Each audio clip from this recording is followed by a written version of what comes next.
The Indian Constitution, under Articles 214 to 231, outlines the establishment, composition, and powers of high courts.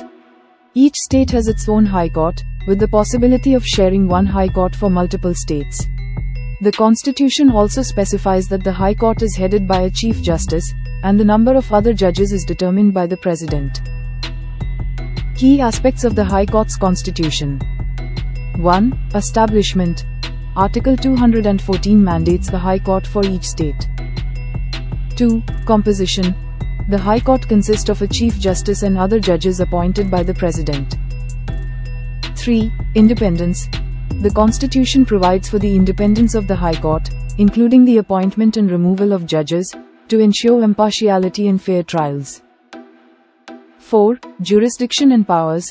High courts have jurisdiction within their respective states and possess various powers, including the power to issue writs for the enforcement of fundamental rights, to supervise subordinate courts, and to hear appeals from lower courts. 5. Judicial review. High courts can review judgments or orders of subordinate courts, including those of district courts, to rectify any errors in law or procedure.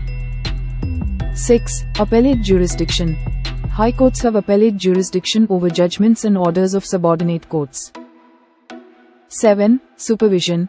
High courts exercise superintendence over all courts and tribunals in the state, ensuring the proper administration of justice. 8. Specific powers. Article 226 empowers high courts to issue certain writs for enforcing fundamental rights or other purposes, while Article 227 grants them power of superintendence over all courts and tribunals. And 9. Transfer of judges. Article 222 allows the President to transfer a judge from one high court to another.